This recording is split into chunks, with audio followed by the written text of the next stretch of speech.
The minority leader in Parliament, Alexander Afenyo-Markin, has accused the NDC government of worsening unemployment. Now, the minority leader, speaking at the Young Commons Forum at the University of Cape Coast, the Afutu Member of Parliament, said the government must demonstrate genuine commitment to addressing joblessness in the country. Ni Ayukwe Okai reports.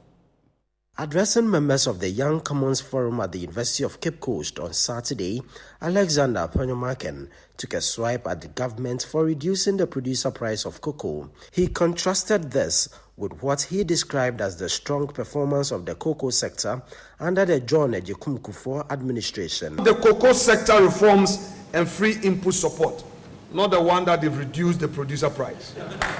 Omate almost 10 million cocoa Kufuor. 10 million. The Kufuor administration undertook major cocoa sector reforms, including the introduction of free inputs such as fertilizers and improved seedlings to cocoa farmers.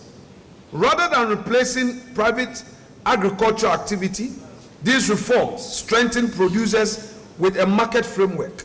The result was a substantial increase in cocoa production. He further criticized the government for failing to deliver on its key promises 1 year into office, noting that these commitments could have helped address rising unemployment. We have seen a government that believes in rhetorics, that talks more than it works. It promised the people of Ghana 1 job, 3 shifts, and called it 24-hour economy.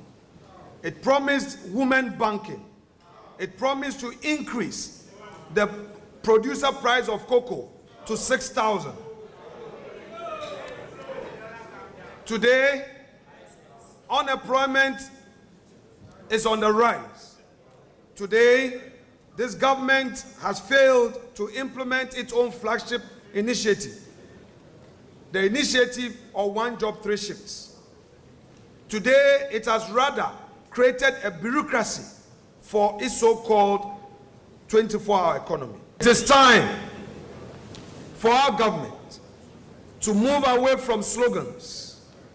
It is time for our government to move away from the political rhetorics and focus on the core duties of governance, development, job creation, and the rule of law. However, the Minister for Labour, Jobs and Employment, Dr. Abdul Rashid Purple, has defended the administration.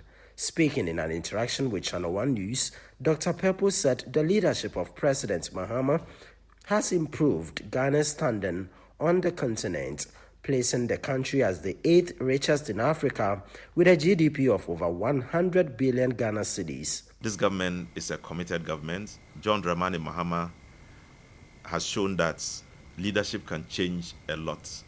He has proven that with this 1 year leadership that passed, Ghana can be a different country altogether.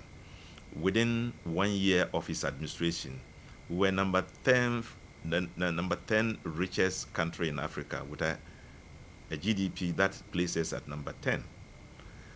Today, after 1 year of administration, good governance, committed leadership, we shot up to number 8 with a GDP that is above 100 billion. And that's not because Ghanaians have changed, human beings have changed, but because there is good leadership and we are all working towards achieving an objective. We can do it in several ways. We can create a lot of avenues for our young people, and that's what we are working on now.